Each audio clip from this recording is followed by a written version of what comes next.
시청자 여러분 안녕하십니까? 파워피플의 진행자 배종호입니다.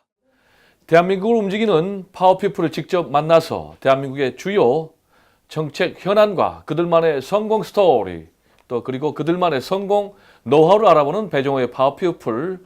오늘은 지난 20대 총선에서 국민의당 돌풍을 뚫고 광주 전남에서 유일하게 당선되는 진기록을 세우기도 했던 이계호 농림축산식품부 장관님을 모셨습니다. 장관님 안녕하세요. 예, 반갑습니다. 네, 요즘 정말 바쁘시죠?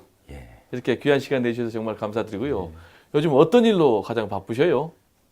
여전히 우리 농림부가 가장 바쁠 때는 수확기 쌀값. 네, 요즘 목표 가격이 국회에서 지금 논의가 되고 있지 않습니까? 네, 뭐 뒷받침도 잘해야 되고 또 비교적 안정적으로 쌀값이 유지될 수 있도록 늘 시장에 대한 관리도 해야 되고 해서 이제 그런 일이 뭐 가장 중요한 일이죠. 네. 문재인 대통령께서도 방문하셨다면서요?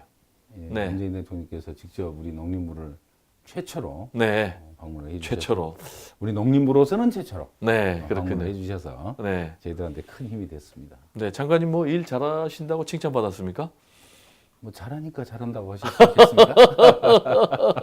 그 농담이고요. 네, 저희들이 아무래도 농민들이 또 농촌이 여건이 열악하기 때문에 그런 속에서도 그래도 어느 정도 농민들한테 신뢰를 잃지 않고 저 국건이 열심히 또 일하고 있는 것에 대해서 뭐 당연히 안쓰러움도 함께 갖고 계시는 것 같았고 네. 또 뭐 더 잘하라는 그런 당부 말씀을 많이 해주셨습니다.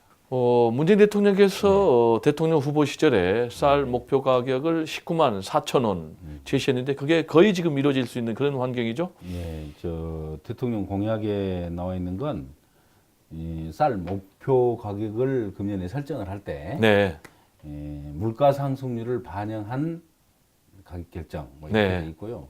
그렇게 되면 이제 19만 4천 원이 됩니다. 네, 근데 현재 지금 저 산지 쌀값이 19만 3천 원이기 때문에 네, 그 공약을 이행하는 것은 뭐 당연하죠. 네. 그러면 또 정부와 여당이 이 국회에서 이제 여야 간에 협상을 해서 저 목표가 결정이 됩니다만은 19만 6천 원을 제시를 하고 있기 때문에 네, 공약은 이행을 이제 이미 할 수 있게 되었고요. 거기에 야당으로서도 뭐 일정한 정도의 또 목표 가격을 올려달라는 주장을 할 것이고 해서 여야가 합의 수준이 상당히 기대했던 것보다 뭐 기대치를 반영한 정도는 뭐 충분히 될 것이다 이렇게 저희들은 지금 예상을 하고 있습니다. 네. 최근 이제 경제가 굉장히 좋지 않지 않습니까? 예. 특히 이제 고용 지표, 또 소득 분배 관련된 지표가 좋지 않아서 문재인 대통령께서 성과를 보여달라 이렇게 강조하시는데 지금 장관님께서 이렇게 성과로 보여줄 수 있으니까 굉장히 일 잘하는 장관 이렇게 칭찬하면서 기분 좋아하실 것 같아요.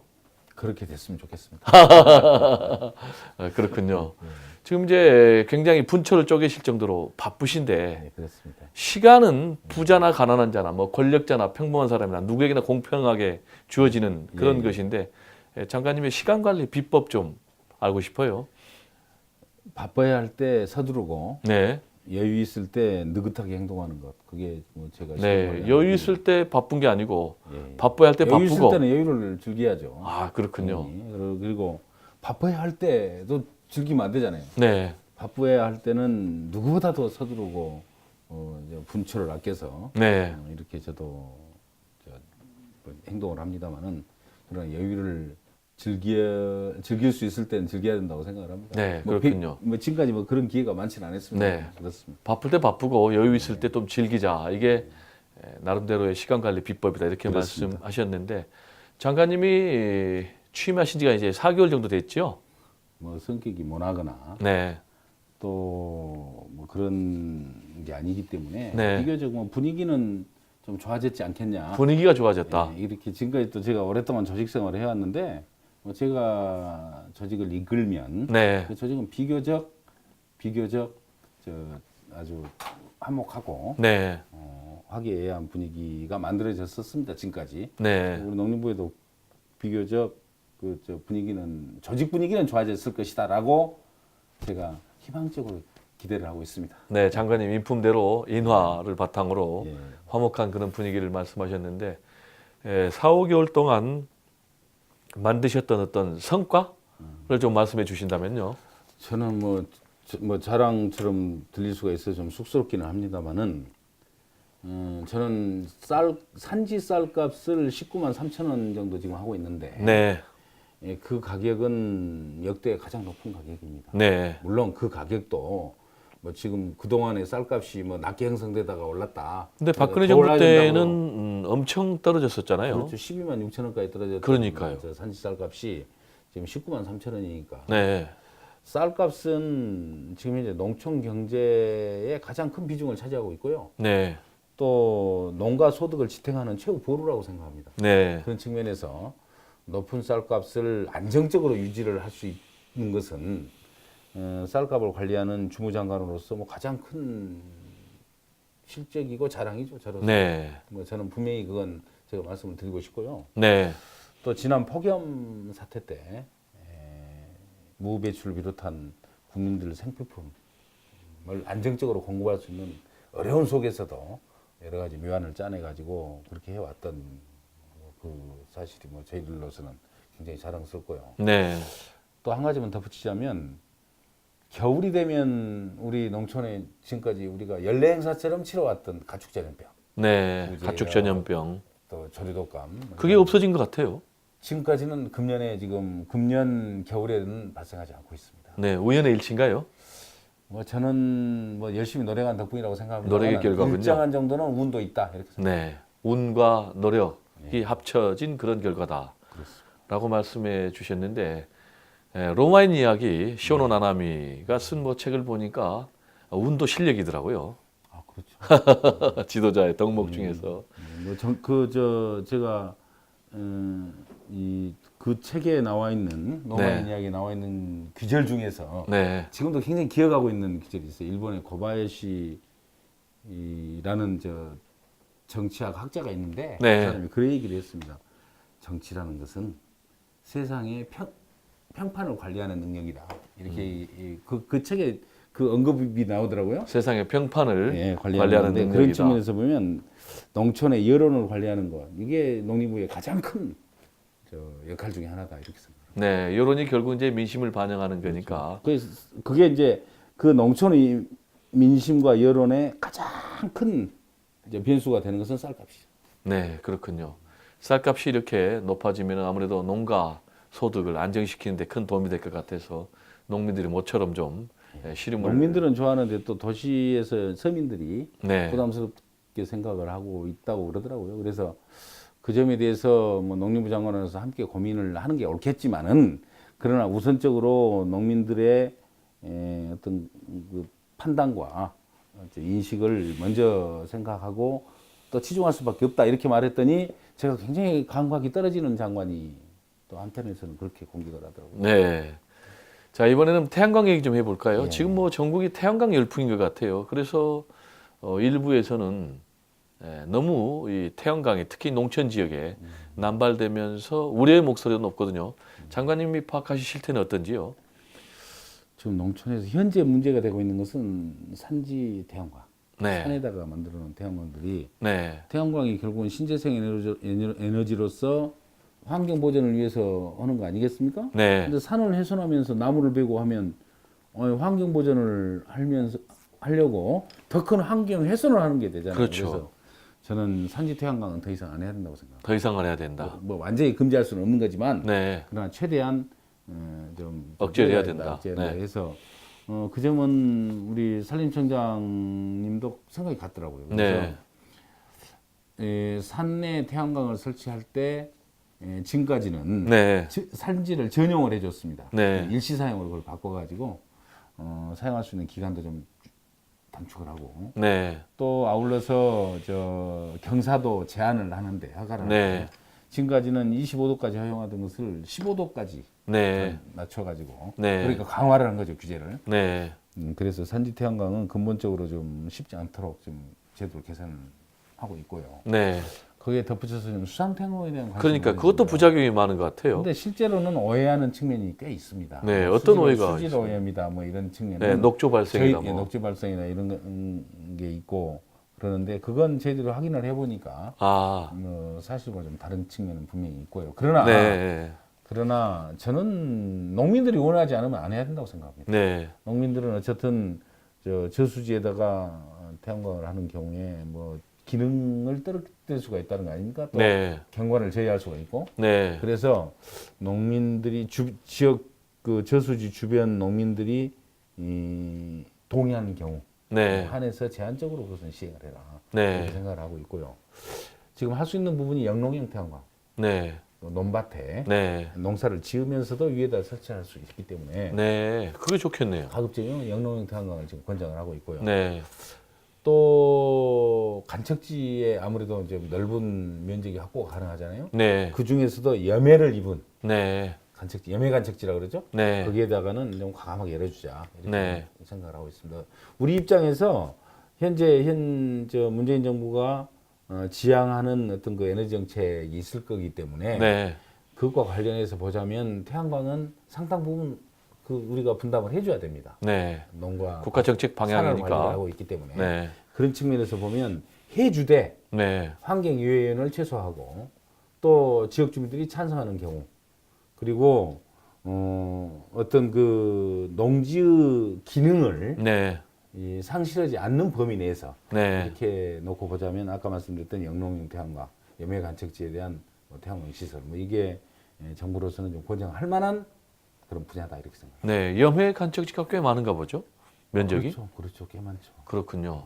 자, 이번에는 농촌 살리기 좀 얘기 좀 해볼까요? 아무래도 농촌을 좀 살리려면은 젊은이들이 떠나는 농촌이 아니고 돌아오는 농촌이 돼야 되는데 지금 대한민국의 농촌 고령화 문제 너무나 심각하잖아요. 보니까 이 인터뷰 준비하면서 제가 공부한 걸 보면은 뭐 전체 농가 경영주 가운데 40세 미만이 1% 정도밖에 안 됩니까? 9,000명. 전국에 9,000명밖에 안 됩니다. 참 너무나 심각한데요. 네, 그러면 장관님 어떻게 다소 비상적 조치를 취한다고 생각합니다. 네, 어떤 조치를 취하시겠습니까? 그래서 지금 우리 정부가 내놓고 있는 정책이 네, 청년농 정착 지원 사업이라는 게 있습니다. 네, 40세 미만의 청년들이 네, 농촌에 들어와서 생활을 살 경우에 네, 일정한 정도 영농만 하게 된다면 네. 생활비를 3년 동안 100만 원 수준에서 지원을 해줍니다. 3년 동안 예, 3년 매달 100만 원씩. 매달. 네, 굉장히 큰 지원이죠. 네.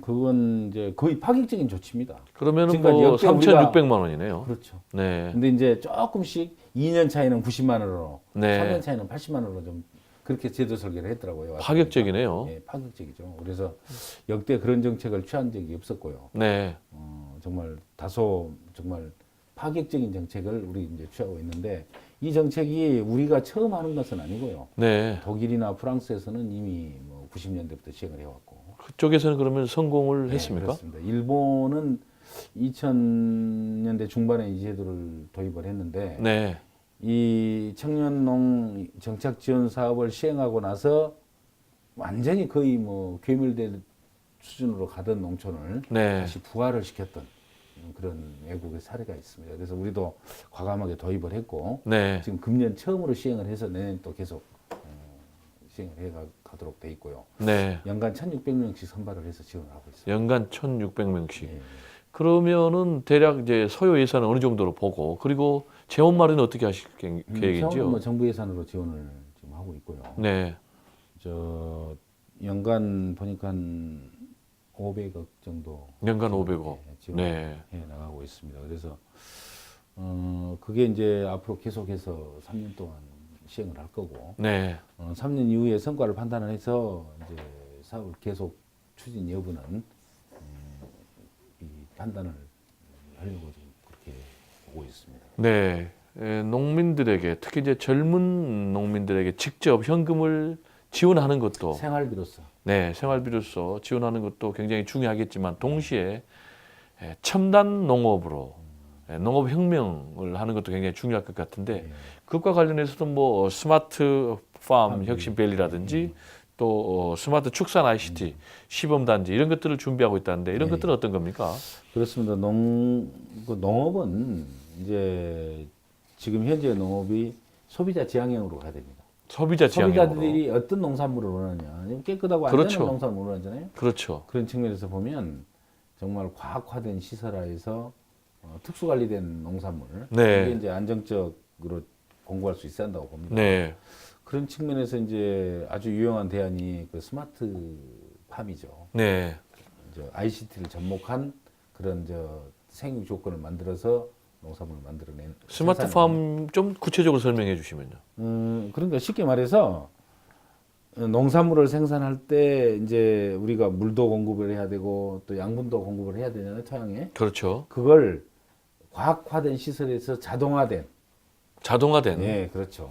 일본은 상당히 뭐 그런 그런 시스템으로. 시스템들이 많이 도입됐더라고요. 우리가 지금 시설은 우리가 세계 선진국에 뒤지지 않습니다. 아, 그렇습니까? 하는데 네. 운영 기술, 네. 나는 최고 발전한 것이 미국인데 네. 미국이 한 4년 반 정도 뒤진 것으로 판단이 되고 있습니다. 이제 뭐 미국 일본이나 같은 네덜란드에 비해서는 한 2년 정도 남짓 뒤져 있고 미국이 가장 앞서 있더라고요. 네. 여기 한 4년 반 정도 뒤진 것으로 있는데 그 스마트팜을 좀 대형화한 게 그러니까요. 스마트팜 밸리입니다. 네. 그래서 스마트팜에는 스마트팜 밸리는 거기에서 이제 스마트팜을 지방 자치단체가 개발을 해서 네. 임대를 해주도록 돼 있는데 청년농들한테 임대를 해주도록 돼 있죠. 그러니까 농지를 지자체가 구입을 해서 임대해 주는 형식으로. 그래서 그걸 대규모 스마트팜을 영농화. 개발해서 네.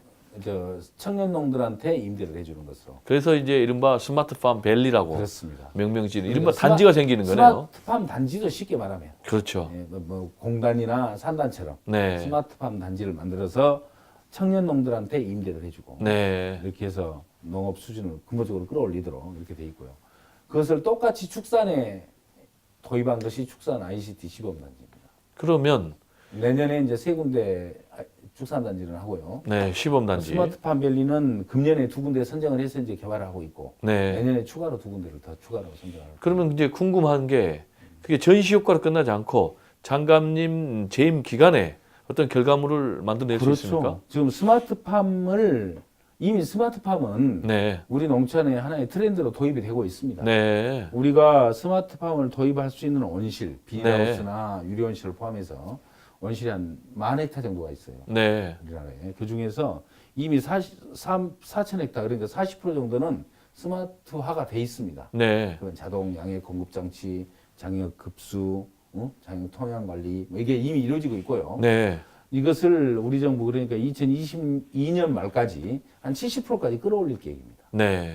근데 스마트팜 밸리와 별도로 네. 스마트팜의 스마트화를 2022년까지 70%까지 끌어올리겠다. 이게 이제 우리 정부의 지금 아주 야심찬 계획이죠. 네. 굉장히 좋은 계획인데 그런 부분을 좀 적극적으로 홍보를 해서 젊은 농촌 일꾼들 좀 많이 돌아오게 했으면 좋겠는데. 그렇습니다. 그래야 농촌이 뭐 지속 가능한 공간이 될 것이고 네. 또 농촌에 현재 구성되어 있는 어떤 공동체를 그대로 이끌어가고 끌어갈 수 있으려면 반드시 농촌에 청년들이 들어와서 뭔가 의미 있는 직업으로 농업을 생각하고 또 그런 소득을 얻을 수 있어야 된다고 생각합니다. 그런 면에서 꼭 필요한 게 스마트팜입니다.